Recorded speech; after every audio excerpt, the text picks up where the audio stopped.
today we are going to be covering Docker containers and Docker Compose to create a Node.js application that connects to a database server. If you're coming here from a different location, this lesson is part of the OpsCentric Career Accelerator series. Link to that in the notes, so you can go find that and sign up if that's something that's of interest to you. So to start out, let's go over our Docker file. This is how you define a container using Docker. It's a format for defining the build of a container more accurately. So we'll cover the commands in the Docker file first, and then we'll go over some basics of Node.js so you understand what's going into the container, and finally we'll move on to Docker Compose, and we can tie our application together with a Docker Compose file so we can connect to a database container. So the first thing you'll notice in our Docker file is the from command, and we're telling it to use the node container from Docker Hub, or the node image more accurately, and we're using node 14. The Alpine Linux version. So if we just used 14 and node here, it would use the default node OS or default OS for the node image, which I believe is Ubuntu version 14. But in our case, we're going to use Alpine because it's a little bit smaller. Download times will be a bit less if you're building it for the first time. It's just lighter weight and easier to work with if you don't need all of the features of Ubuntu. It does contain a few less system level utilities, things like that, but we're not really going to use those in this tutorial. So Alpine will do the trick just fine for us. Second command you'll see here is the run command. What this tells Docker to do is to run a command line command in the container. In this case, it's just make directory. We're making a directory called OpsCentric, which is essentially the base level directory in our container. Obviously, there will be operating system level directories as well, but the OpsCentric directory is where all of our application files and things like that will go. You don't have to have one in a container. You could have more than one, but in our case, we just have one application. We're going to create one directory, which is usually best practice for containers. Just be aware that it is possible to have more than one if needed. Third command in our Docker file is the add command. And here we're telling it to add everything from the local directory. So the directory where the Docker file resides, add everything to the OpsCentric folder that we've created in the previous run command. You'll notice that we do have a Docker ignore file in the repository as well. So we'll just cover that real quick. Basically, this tells Docker when we're copying files around, ignore these files. So if you build a node project locally, it'll create a modules directory. We don't want those local modules in our container. We want to add those at build time. So we're ignoring that. We're ignoring the Git directory, which contains our version control history. We're ignoring the Docker Compose file itself, and we're ignoring the README because we don't need those in the container. So this is just a way to kind of tell Docker to globally ignore files that you don't need in your container or that aren't pertinent to the application which you are containerizing. Going back to the Docker file here, we'll move on to the work directory. So work directory just tells Docker to run subsequent commands in a specific directory. So in this case, we're just saying, hey, run the next command or the subsequent commands in the OpsCentric directory. And then we're just doing npm install here. So what's happening is we're creating this directory, we're copying our node files, so package log, package JSON, server.js. We're copying all of those into that OpsCentric directory, and then we're running npm install. npm I is just an abbreviation for the install command. This could be install, it would work the same way. Finally, we're exposing port 4000 on the container because that is the port that our application will run on. And then we're telling the container on start, use this command. So commands are a list of commands and or arguments to run on start. In this case, we're just running npm start, and this runs as a single command. So this is a little different than the run command. Run commands like the make directory or npm install commands here run during build.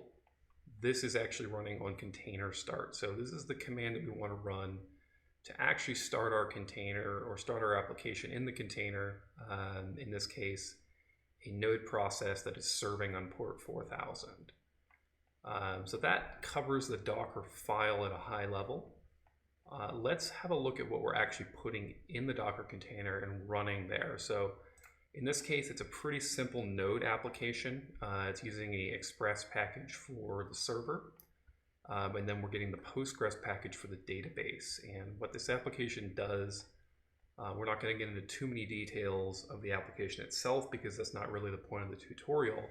But all it's really doing is it's starting a server, connecting to a database, in this case our Postgres database, and it is running a now query on the database, basically getting the current time from the database just to prove that it can connect and receive results from the database. So it runs that now query and then serves that up on port 4000. So you'll notice that we're using some environment variables, specifically the port in the application. So this is a good segue into our Docker Compose setup and how we're actually setting those environment variables. So once you have a Docker file set up and built, you can use it and link it together with other Docker containers using Docker Compose. And you do this with a Docker Compose.yml file. YML is short for YAML. It's the format that Docker Compose files use.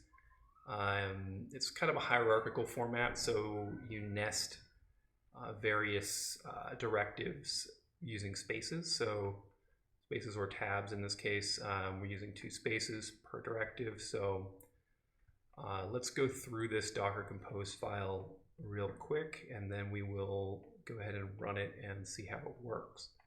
So the first thing you'll notice is we're telling it to use version 3 of the Docker Compose format. So there are various versions that support different syntax and things like that, and have different features, of course, of the Docker Compose format.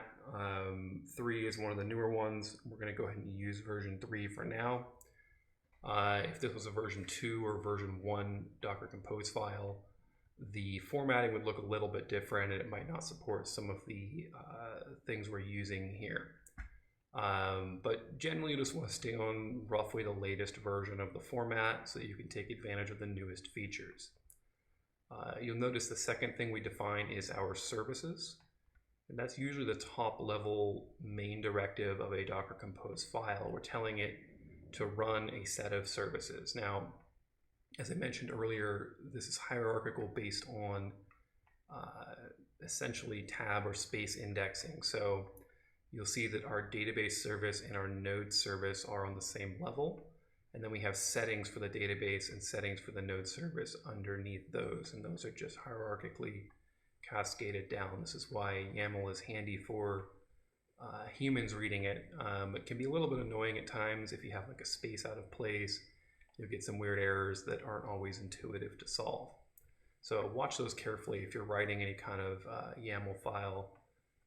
Just keep an eye on how many spaces or tabs you have nested under each service, and make sure those are all in line, otherwise you might run into errors.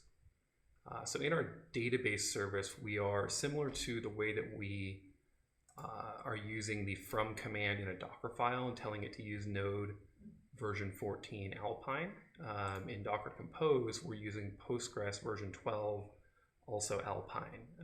And again, Alpine is just a lightweight Linux version, so we're going to go ahead and use that because it's quicker to download and easier to run.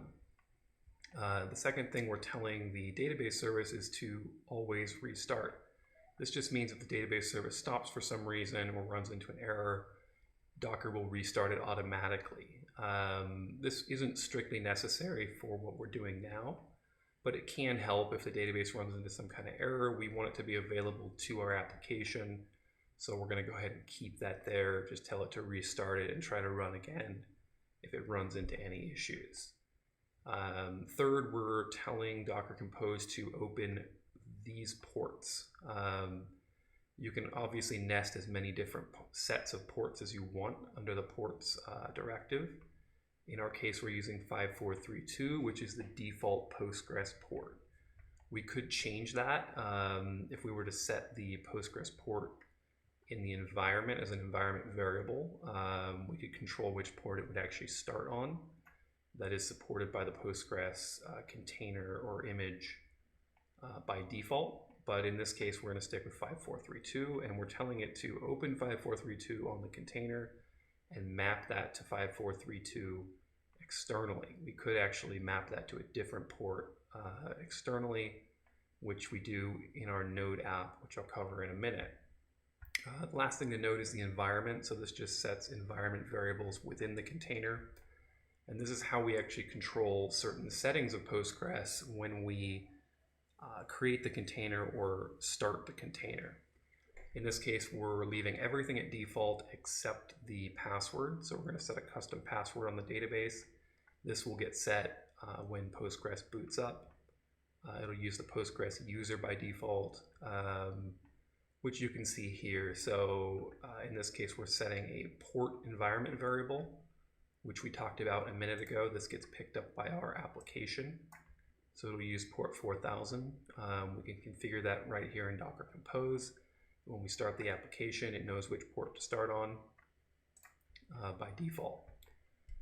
The other environment variables we set are just some connection parameters for the Node application to use to connect to Postgres. So we're telling it the host name of the database name itself, and that's the Postgres database, not the name of it or the host name. And then we're telling it the user to use, and then the password, which we set here. Finally, we're mapping some ports. So in this case, we're telling it we want to use port 80 externally and map that to port 4000 internally. So this container will actually, or more accurately, Docker Compose will actually expose port 80 locally and map that to port 4000, or redirect traffic from 80 to 4000 in the container, which is again the port that the application will actually serve up on. So finally, we are linking the Node application service to our database service. So this name should match the name of the database here. And then the host name becomes the name of the service as well, which is why we set it here, so that the Node app knows what name to use to connect to the database. Finally, we're using the depends on directive to let Docker Compose know that the Node app requires the database to be running before it starts. So let's go ahead and go over to the command line now and run docker build. So the build command builds a container, and you do have to specify a directory or a Docker file in order to build. So you can see here, we're going to go ahead and specify the local directory. What this tells Docker is just use the Docker file in the local directory. If this was a custom Docker file, we might use a command like my Docker file if that was the name of it. There we go. So you can use a custom name for your Docker file. If you do not, then you just need to give the Docker build command the period parameter, which just tells it look in the local directory and use the default Docker file. So let's go ahead and build that real quick just to demonstrate. And there we go. Our Docker file just built. Let's go ahead and run a tag on it as well. And we will say OpsCentric node. So that -t parameter tells Docker to tag the built container with a tag when it's finished building. And again, we're going to give it the period here to tell it to use the default Docker file in this directory. We'll build that one more time. You'll see where it actually goes ahead and tags that. There we go. And you'll notice that it used the same build process, and then it tagged the container at the end with the latest version. Typically the last built container will contain that. We can actually look at that by running Docker images. And we'll see all of our images here. In this case, this is the latest one we just built, or actually this one is the one we tagged here. And you can see that we built it, or I had built it a while ago, so it's already in here. It was built about 6 days ago. The other handy command to know with Docker is Docker PS, which will show any running containers. In this case, we have nothing running yet. So we will go ahead and, or that command will return a blank result. Let's go ahead and try running our container now. So we're going to tell it to run based on the tag that we just created. And it looks like I missed the S in the name there, so we'll need to retry that real quick. There we go. So without specifying a version, Docker will grab the latest version of the container with that tag, which is the one we just built. You can see that it's going to go ahead and start, and then it's going to output an error and exit because there is no database at port 5432 for the application to connect to. So if the application can't connect to the database, it'll just output the error here to the console and exit. This is where Docker Compose comes in. So we'll go ahead and run this.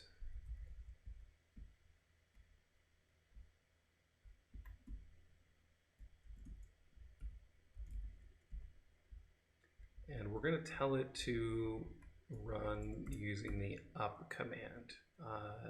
The Docker Compose up command just tells Docker Compose to spin up the latest version of our Docker Compose file based on the directives within the Docker Compose file. So let's go ahead and run that. And again, that's going to use the Docker Compose file in the current directory, and it's going to start our database and our Node app. So you can see here that it's starting the database. Database system starts, and then it will start the Node app after that. And the reason for that is, of course, that we explicitly defined the dependency in our Docker Compose file here. So we're saying it depends on the database app, and it will explicitly start the database first and then start the Node app. So that's that. You can see that our container is serving up on port 4000. Let's go to the browser and just type in localhost and see what this gives us. Now, you'll notice that we just type localhost here with no port specified. And that's because in our Docker Compose file, we are redirecting port 4000 to port 80 locally. Port 80 is, of course, the default port for a browser for non-encrypted traffic. If it was an HTTPS connection or an encrypted connection, it would be using port 443.